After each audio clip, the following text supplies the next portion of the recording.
स्वाभाविक होउछि बालेश्वर गोष्ठी संघर्ष जोगु बालेश्वर सहर में जारी होइथिबा कर्फ्यू बलवत्तर रही। तेबे आज कर्फ्यू को 4 घंटा कोहल करा जायछि। सकाळ 7टारू दिन 11टा पर्यंत कर्फ्यू कोहल होइछि। आ एही समय लोक माने सेमानंकर अत्यावश्यक सामग्री किणाकिणी करुछन्ति। तेबे आसंता 22 तारिख जाए सहर में इंटरनेट सेवा बंद रहिबो। केवल लीज लाइन थिबा लोकंकु इंटरनेट सेवा जोगाई दिया जाउछि। बैंक समेत व्यावसायिक प्रतिष्ठान को प्रथम पर्यायर इंटरनेट सेवा जोगाई देबा को प्राथमिकता दिया जाइछि।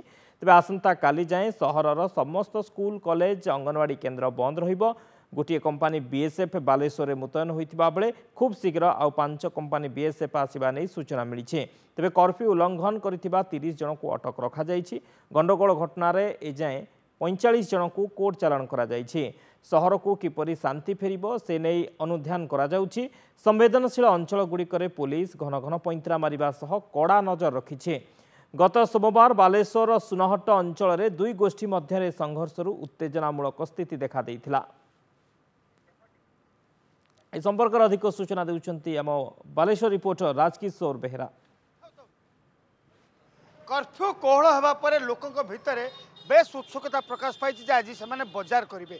2 दिन धरी लोक मैंने बजार को बाहरी पारि नथिले एवं बजार भी बहुत खाँ खाँ था। किंतु आज सकाळ 7टा पाखु बजार भिड़ देखापी मिलूँ। लोक मैंने बजार को बाहर एवं सौदा करछंती। किंतु यार प्रभाव जो कर्फ्यूर प्रभाव सीधा सड़क बजार उपरे पड़ जाइए।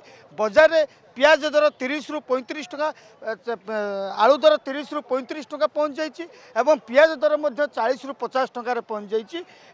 बर्तमान परिबा दर भेंडी 60 टका, कुंदुड़ी 30 टका एवं पुटल 80 टका, टमाटो 80 टका आउ ता सहित बैगण 40 टका। यही अनेक परिवार दर बहुत बढ़ी जाए जहाँकि लोक मैंने किणवा असंभव हो पड़े। तेणु कर्फ्यूर प्रभाव जो 2 घंटा कोहल करागला, कर्फ्यू 4 घंटा कोहल करागला, से 4 घंटा कोहल बजार दर किंतु हु हु बढ़ी जाइए। लोक मैंने बजार दर किणवा बहुत समस्या पड़ुंट। मैडम आप बजार आगुरी केमी दर था आज केमी दर आग अपेक्षा माने डबल होना। टमाटो आम 30 टका 40 टका नौले आज 100 टका नखा, बैगण 100 टका। कौन परिवा खाइबे? एते तो कला काकुड़ी सब तो 180 रु कम नहीं। कौन आलू प्याज भी तो रेट बढ़ीगला। कौन करवा? एटा कौन केवल कर्फ्यू होगला? नहीं नहीं नहीं, कर्फ्यू नुह, एटा चाषर समस्या रही। तेणु सेपटू जिनस आसिले सिना एपटे करेंगे। मैंने कर्फ्यू तो समय नुह। कर्फ्यू जदियो नुह किंतु जहाँ जना पड़ी किछिटा भी कर्फ्यू होउची, किछि मात्रा रे कर्फ्यू होउची ना। हाँ सेटा होउची बेसी होउची। जेहेतु 4 घंटा खोला जाए तेणु बजार दर निश्चित भाव बढ़ी। मुझे देखा चाहिए ये जो आलू पियाज कथा, आलू पियाज जो भाई दर बढ़ी, आलू दर पहुँची जाइए 30 रु 35 टकर एवं पियाज दर 40 टकर पहुँच जाइए।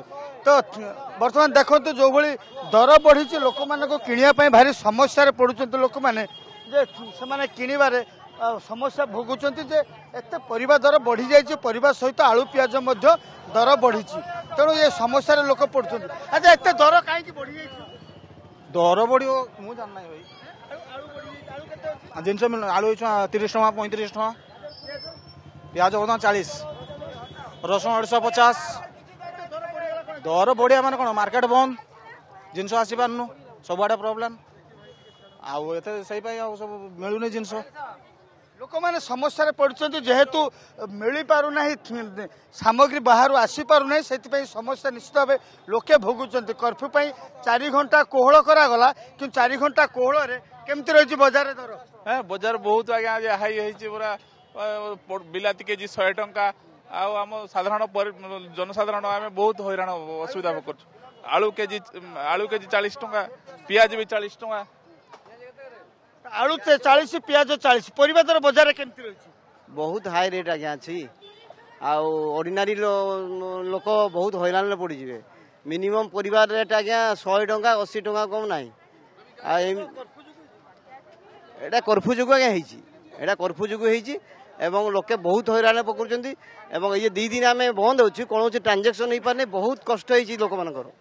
आज शुणुले जमी परिबा दर आज बढ़ी हु हु परिबा दर बढ़ी जाए प्राय 50 80 100 एमती परिबा पहुँच जाइए जहाँकि लोक मानकर किणवा असंभव।